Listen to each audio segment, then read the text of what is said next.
اعوذ باللہ من الشیطان الرجیم بسم اللہ الرحمن الرحیم۔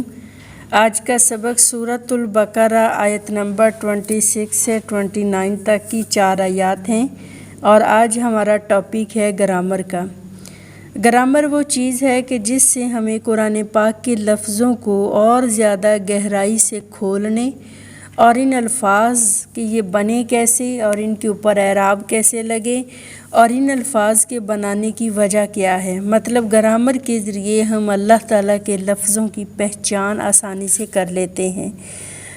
آج کا جو ہمارا ٹاپک ہے وہ یہ ہے، جیسا کہ آپ نے ضمیریں بھی یاد کر لیں، قرآن پاک میں جتنی بھی ضمیریں آئی ہیں، پھر اس کے بعد آپ نے اسم کی پہچان کے طریقے پڑھے کہ قرآن پاک میں اسم جو ہوگا، کسی بھی لفظ کو آپ اسم کہیں گے، اس کی کیا وجہ ہے کہ اگر آپ کسی کو ناؤن کہتے ہیں کہ یہ اسم ہے تو آپ کے پاس کیا طریقہ ہے، کیا میتھڈ ہے، کس میتھڈالوجی کے تحت آپ کہیں گے کہ یہ اسم ہے۔ پھر اسی طریقے سے آج آپ نے پڑھنا ہے کہ اسم کے بعد ہوتی ہے تعداد، واحد ہوتا ہے، مثنیٰ ہوتا ہے، جمع ہوتا ہے۔ آج کے سبق میں ہم نے یہ جاننا ہے کہ واحد، جمع یا مثنیٰ ہونے کے طریقے۔ اچھا، ایک بات یاد رکھیے گا، قرآن پاک میں سب سے زیادہ الفاظ کی تعداد واحد ہے، جمع تھوڑے ہیں، مثنیٰ بالکل یعنی 2 کا عدد بالکل ہی تھوڑا ہے، اور سب سے زیادہ تعداد واحد کی ہے۔ دوبارہ دہراؤں گی، قرآن پاک میں سب سے زیادہ استعمال ہونے والے الفاظ واحد ہیں، اور تھوڑی تعداد میں جمع ہیں، اور مثنیٰ یعنی 2 کا عدد بالکل ہی تھوڑا ہے۔ آج ہم پڑھیں گے کہ ہمیں کس طریقے سے پتہ چلے گا کہ یہ لفظ جمع ہے، چونکہ جمع تھوڑے ہیں، واحد زیادہ ہیں۔ اگر آپ کو دال اور چنا مکس دے دیے جائے، ایک چھوٹے سی جگہ پہ میں دال چنے رکھ دوں جس کے اندر چنے تھوڑے ہیں، دال زیادہ ہے، اور آپ لوگوں نے اس کو الگ الگ کرنا ہو، میں یہ کہوں کہ یہ دال چنا مکس ہے، چنے تھوڑے ہیں، دال زیادہ ہے، آپ اس ڈھیر میں سے جو تھوڑی چیز ہے وہ الگ کرو گے یا زیادہ ہے وہ الگ کرو گے؟ تھوڑی، شاباش، جو تھوڑی چیز ہے وہ الگ کرو گے۔ آج کی جو 4 آیتوں میں جب ہمیں پتہ ہے کہ واحد لفظ زیادہ ہے اور جمع تھوڑے ہیں، تو ہم واحد الگ کریں گے کہ جمع الگ کریں گے؟ جمع، شاباش۔ قرآن پاک میں جو جمع کی پہچان کے طریقے ہیں، اس کو لیے میں آپ کے لیے اور آسان کر دیتی ہوں۔ الف خالی ہو اور اسے واو مدہ کس کو کہتے ہیں؟ واو ساکن ہو، یا مدہ کس کو کہتے ہیں؟ جس کو حروف مدہ آتے ہیں نا۔ آج جمع کی پہچان کے طریقے بھی تقریباً 80% وہی ہیں۔ پہلے میں طریقے دہرا دیتی ہوں۔ پورے قرآن پاک میں اگر لفظ کی آخر میں الف اور نون زیر نی آ جائے، ایک لفظ ہے اور اس لفظ کی آخر میں الف اور نون زیر نی یعنی آنی یہ آواز آ جائے گی، تو وہ لفظ واحد نہیں ہے، آپ کہیں گی یہ جمع ہے۔ دوبارہ دہراؤں گی، اگر کسی لفظ کے آخر میں الف خالی اور نون زیر نی یعنی آنی کی آواز میں آ جائے گا تو وہ جمع ہوگا۔ ذرا دیکھیں ان 4 آیات میں کوئی ایسا لفظ ہے جس میں لفظ کی آخر میں آئے گا آنی؟ شاباش۔ آج کے سبق میں مثال ایسی کوئی نہیں ہے، میں ویسے آپ کو بتا دیتی ہوں، جیسے ہازانی کتابانی، ٹھیک ہو گیا؟ یہ والا اگر لفظ کی آخر میں الف اور نون زیر نی آئے گا تو وہ جمع ہوگا۔ دوسرا طریقہ یہ ہے یا مدہ والا، یا ساکن ہو اور نون کے نیچے زیر ہو تو وہ بھی جمع ہوگا۔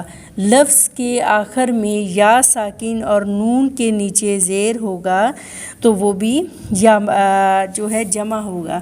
ہم نے تو یہ پڑھا تھا نا یا مدہ میں کہ کوئی بھی لفظ آ جائے گا، یا ساکن کے بعد کسی بھی حرف کے نیچے زیر ہوگی تو وہ کیا ہوگا؟ کیا ہوگا؟ اگر یا ساکن ہو اور پچھلے حرف کے نیچے زیر ہو تھوڑا سا ڈیفرنٹ ہے. یہاں جمع میں یہ پڑھنا ہے کہ یا ساکن ہو اور اس سے جو اگلا حرف ہے وہ نون ہوگا اور نون کے نیچے زیر ہوگی.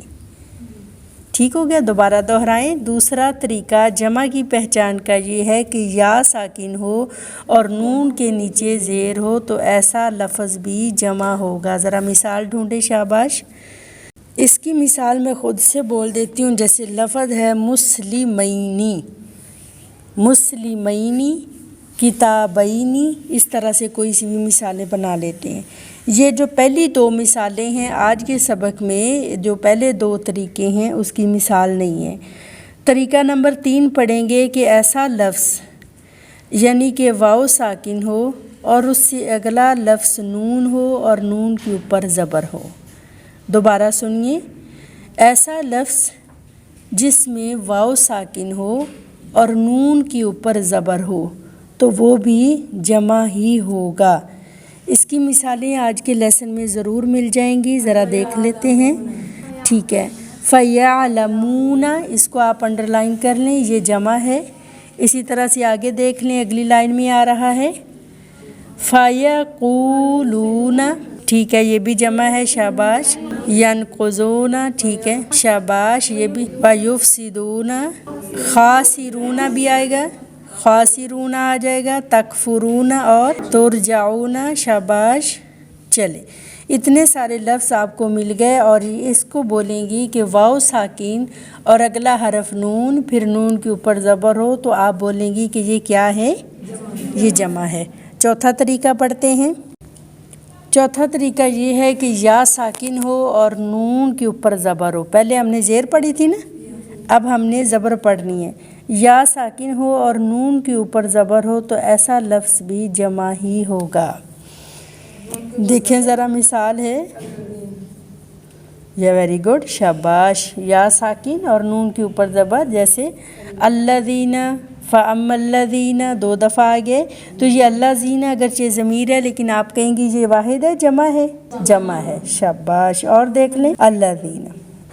چاروں طریقے دوبارہ دہرا لوں گی. مثالیں آپ ذرا انڈر لائن کر لی ہیں. 2 طریقوں کی مثالیں ہمیں مل گئی ہیں، 2 طریقوں کی نہیں ملی. تو اس لیے آج کے جو 2 طریقے ہیں جن کی مثالیں مل گئی ہیں، یہ تو آپ کو ہر صورت یاد رہنی چاہیے. یہی وہ چیزیں ہیں جو قرآن پاک میں زیادہ بار استعمال ہوئی ہیں. وہ دو میں طریقے کون سے ہیں کہ واو ساکن ہو اور نون کے اوپر زبر ہو، جیسے اونا کی آواز آئے گا.